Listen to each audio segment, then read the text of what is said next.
Mes bien chers enfants, Saint Charles Borromée est un des plus grands saints de l'Église catholique, car il avait compris que le plus grand mal qui puisse exister sur la terre, ce n'est pas la pauvreté, ce ne sont pas les famines, ce ne sont même pas les épidémies, que le plus grand mal qui puisse exister sur la terre, c'est le péché. Parce que le péché offense Dieu lui-même, qui nous a tout donné. Saint Charles Borromée était un prêtre, c'était un évêque, c'était même l'archevêque d'une très grande ville d'Italie qui s'appelle Milan. Milan est un des plus grands, un des plus anciens sièges de l'Église catholique. Le patriarche et il y a eu un très grand évêque qui était évêque de Milan dans les tout premiers siècles de l'Église, qui s'appelait Saint Ambroise. Et Milan, c'est également la ville où Saint Augustin s'est converti. Saint Charles Borromée, lui, va vivre beaucoup plus tard, puisqu'il va vivre au XVIe siècle. Alors le XVIe siècle, c'est ce qu'on appelle l'époque de la Réforme catholique. Après la Réforme protestante, qui était dirigée en vue de détruire finalement l'Église, en prenant prétexte des abus qui avaient pu avoir lieu, Saint Charles Borromée et d'autres saints évêques de son époque, du XVIe siècle, ont entrepris la véritable réforme, c'est-à-dire non pas de détruire l'Église catholique, mais de la restaurer, c'est-à-dire de retrouver les principes qui avaient fait la sainteté de l'Église catholique. Saint Charles Borromée, donc, va être un très grand évêque. Un évêque, lorsqu'il va arriver dans sa ville de Milan, les Milanais étaient très décadents, c'est-à-dire qu'ils faisaient le mal en public, en groupe, qu'ils ne s'en cachaient pas et que ça ne leur faisait pas grand-chose. Saint Charles Borromée va être très attentif à convertir son peuple, à aller voir les Milanais souvent pour prêcher la bonne parole, pour leur demander de se convertir, de faire pénitence et surtout de retourner à la messe. La messe est le cœur de notre belle religion catholique et Saint Charles Borromée, face aux protestants qui disaient que finalement la messe n'était pas du tout le centre de la religion, ce n'était pas vraiment le corps de notre Seigneur qui était là, Saint Charles Borromée va dire « Venez à la messe, là vous y recevrez le corps et le sang de notre Seigneur, et c'est lui qui pourra vous sauver. » Il va donc aider les Milanais à se corriger de leurs mauvaises habitudes, les pécheurs à se convertir, et cela fait déjà des années qu'il est archevêque de Milan lorsqu'arrive une terrible nouvelle. Ce sera une grande maladie, ce sera la peste. Tout commence au mois d'août de l'année 1576. Ce jour-là, Milan est en fête. Pourquoi est-ce qu'il y a la fête à Milan? Il y a la fête parce qu'il y a un très grand général, un très grand homme, qui s'appelle Don Juan d'Autriche. Quel est ce grand général? Il vient de remporter une très grande victoire, une victoire pas seulement en son nom propre, pour son pays, mais pour toute la chrétienté, car il s'agit de la victoire de Lépante contre les musulmans. Et donc c'est un héros. Il vient de remporter la victoire, vous vous souvenez peut-être, il s'agit de la victoire du rosaire. Toute la chrétienté avait récité son chapelet, et malgré leur infériorité, les chrétiens avaient remporté la victoire navale de Lépante contre les musulmans. Don Juan repasse par la ville de Milan. Toute la ville de Milan est en fête, mais à cette époque-là, comme d'ailleurs un petit peu à notre époque, lorsqu'on veut faire la fête, on ne le fait pas toujours très dignement. Et ce n'était pas une fête forcément très chrétienne. Il y avait souvent beaucoup de débauches, d'impuretés, et Saint Charles Borromée, l'archevêque, Monseigneur Charles Borromée, avait beaucoup essayé de corriger les Milanais de ces mauvaises habitudes. La fête commence. À cette époque-là, à ce moment-là, Saint Charles Borromée n'est pas à Milan, parce qu'il est dans une ville qui s'appelle Lodi, où il y a l'enterrement de l'évêque, et il entend parler d'une nouvelle très préoccupante. C'est-à-dire que dans une ville qui est située un petit peu plus loin de Milan, qui s'appelle Trente, qui est un petit peu plus loin en Italie, il paraît qu'il y a des pestiférés, c'est-à-dire des personnes qui ont attrapé cette maladie terrible qui est la peste. Nous en avons déjà parlé lorsque nous avons parlé de Saint Grégoire le Grand et de la peste qui avait sévi à cette époque-là à Rome.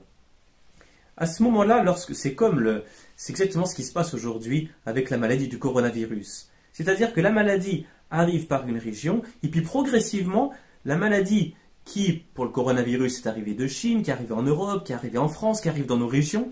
C'est la même chose pour la peste. On voit des cas de pestiférés à Trente, puis dans d'autres villes italiennes. Et enfin, le jour où Don Juan d'Autriche arrive à Milan, le premier cas de peste apparaît dans la ville.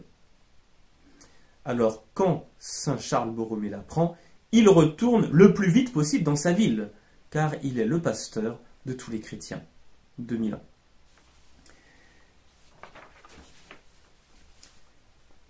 À ce moment-là, Don Juan d'Autriche, lui, il a peur. Il a peur de quoi? Évidemment d'attraper la maladie. Alors, il part le plus vite possible de Milan pour aller se protéger. Saint Charles, lui, il fait le contraire. Il était ailleurs et il va venir à Milan pour prendre soin de ses fidèles. Parce que quand il arrive à Milan, il trouve une panique invraisemblable. C'est-à-dire que tout le monde commence à courir dans tous les sens, les autorités civiles, elles ne savent pas quoi faire, et finalement, aucune mesure sanitaire n'est prise, c'est n'importe quoi. Donc Saint Charles Borromée va commencer par dire on va organiser tout ça. Il organise les services sanitaires et il réunit les autorités civiles et il leur dit le problème c'est que nos hôpitaux ne fonctionnent pas bien. Alors il va dire puisque vous ne savez pas vous y prendre, c'est moi qui vais m'en occuper. Et il va organiser les hôpitaux. Vous allez me dire, normalement, ce n'est pas un évêque de s'occuper des hôpitaux. Normalement, c'est les médecins qui s'en occupent. Oui, mais là, les médecins avaient tellement peur qu'ils commençaient à faire un peu n'importe quoi. Ils ne savaient pas comment s'organiser. Et c'est Saint Charles Borromée qui les a aidés à s'organiser. Il fallait de l'argent. Alors, il allait demander de l'argent aux personnes riches. Il fallait des équipements. Alors, il allait les chercher là où on savait les fabriquer. Et puis, surtout, oui, il a également pris des mesures de prévention. C'est-à-dire qu'il a expliqué aux gens que s'ils ne se protégeaient pas, ils risquaient d'attraper la maladie. Parce que les gens pouvaient se toucher dans tous les sens. Et il a organisé ce qu'on appelle le confinement. C'est-à-dire qu'il a dit il vaut mieux que ceux qui sont malades s'isolent, on les met de côté, et que ceux qui sont bien portants évitent d'aller au contact des malades. Donc on va essayer de séparer tout ça et on va mettre les malades auprès des médecins pour que les médecins puissent les guérir. Et surtout, il ne s'est pas arrêté là, car il était évêque. Il a dit ce dont les malades ont le plus besoin, ce n'est pas tellement de l'assistance matérielle, mais surtout de l'assistance spirituelle. Parce que lorsqu'on est malade, eh bien on a peur et surtout on peut mourir. Et que si on meurt, autant il faut absolument aller au ciel. Et que le plus grand drame n'est pas de mourir, d'avoir le corps qui meurt, mais d'avoir son âme en état de péché mortel. Et donc, il va les assister spirituellement.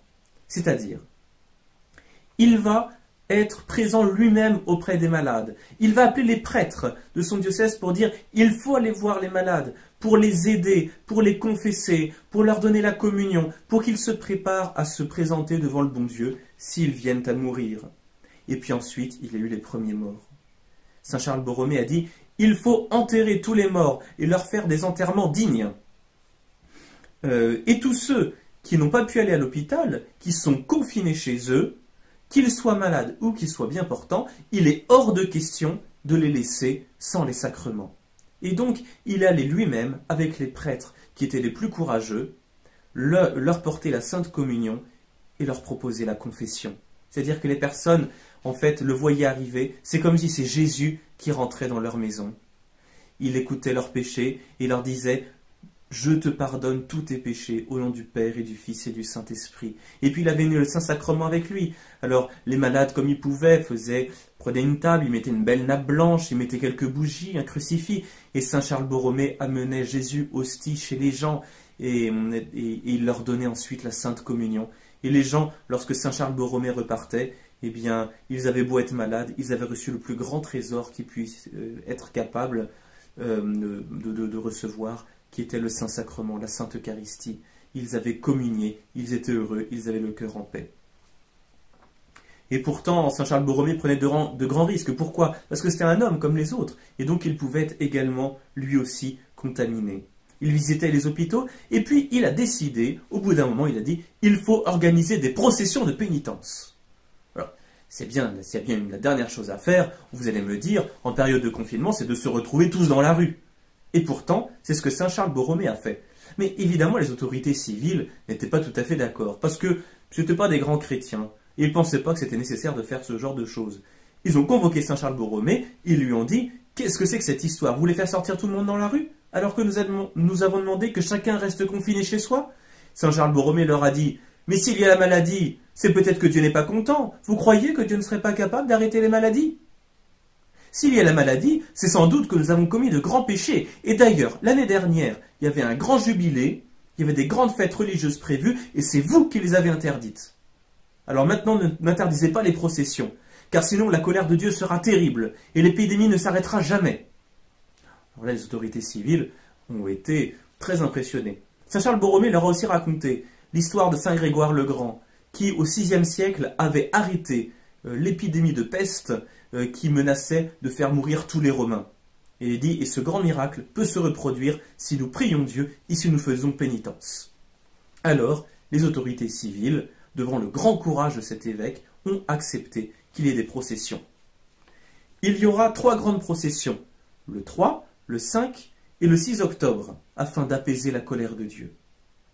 Le premier jour, Saint Charles Borromée appelle des milliers de Milanais viennent et il leur fait un rite qu'on connaît bien pendant le carême, qui est l'imposition des cendres. Vous vous souvenez, au début du carême, nous avons imposé les cendres, une croix sur votre front, en disant « Souviens-toi que tu es poussière et que tu retourneras en poussière ».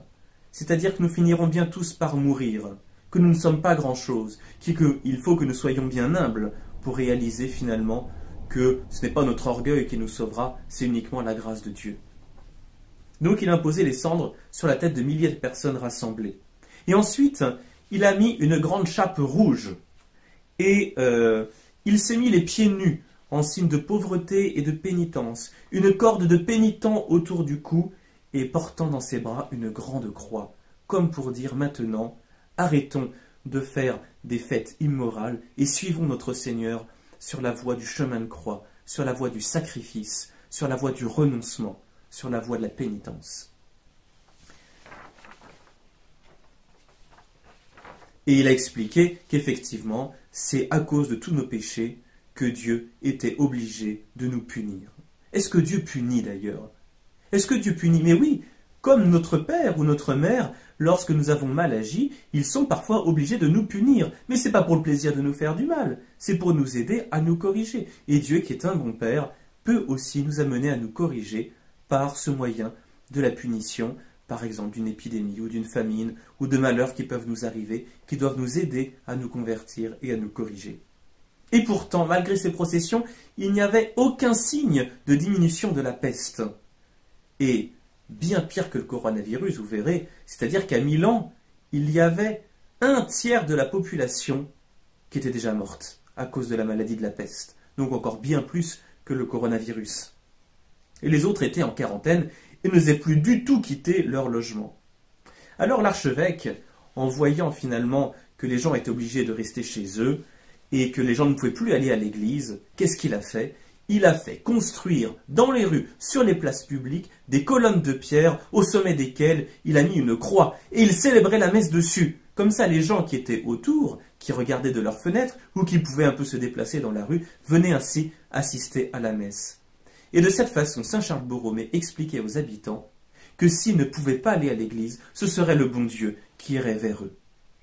Voilà le très beau travail des prêtres en temps d'épidémie, qui est de porter, continuer à porter les sacrements, l'extrême-onction, l'Eucharistie, la pénitence, lorsque les gens en sont privés.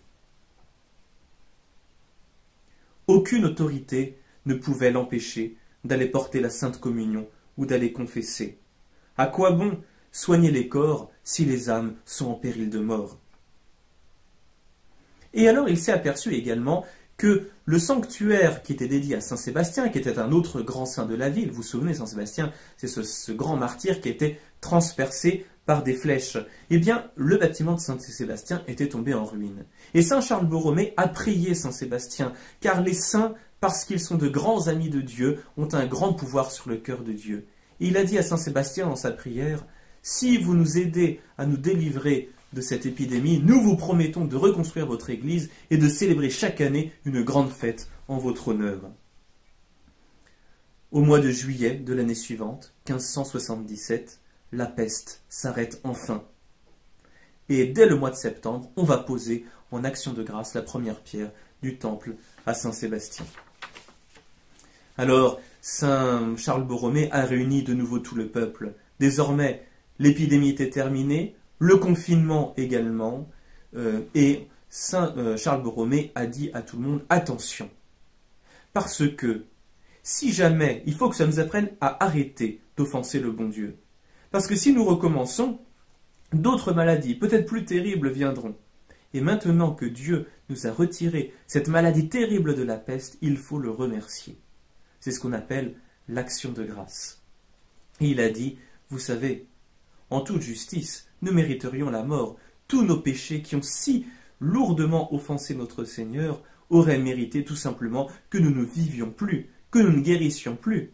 Et si notre Seigneur nous a guéris, c'est parce qu'il a écouté nos prières. Et c'est aussi parce qu'il est miséricordieux. Merci, mon Dieu, de nous avoir délivrés de cette maladie. Alors nous aussi, je crois qu'il faut que nous ayons une grande foi. C'est-à-dire que le monde est plein de gens qui ne croient pas, qui n'adorent pas, qui n'espèrent pas et qui n'aiment pas Dieu. Eh bien, il faut que nous soyons là pour le prier, pour tous ces gens, pour lui demander pardon pour tous nos péchés, pour les péchés si nombreux de notre société, et peut-être alors que la punition s'arrêtera et que Dieu nous guérira. Alors, vous allez me dire, oui, mais normalement c'est quand même les médicaments qui sont capables de guérir les corps. Oui, c'est vrai, bien sûr que la médecine est capable, et bien sûr que si vous tombez malade, il faut aller vous soigner. Mais si Dieu est capable de créer le monde, s'il a été capable de venir nous sauver, s'il a été capable d'arrêter le déluge, est-ce qu'il ne va pas être capable d'arrêter également cette épidémie? Et s'il la laisse continuer, est-ce que ce n'est pas parce que nous le méritons? Alors je crois qu'il faut croire en Dieu, il faut croire dans son grand pouvoir sur la nature, sur nos corps, sur nos cœurs et sur nos âmes. Il faut surtout nous convertir. Dans ces périodes d'épidémie, il faut encore plus soigner les âmes que les corps. Demandons à Saint Charles Borromée de nous apprendre à toujours privilégier la santé de l'âme, même sur la santé du corps. Et nous serons certains qu'il nous aidera à nous convertir.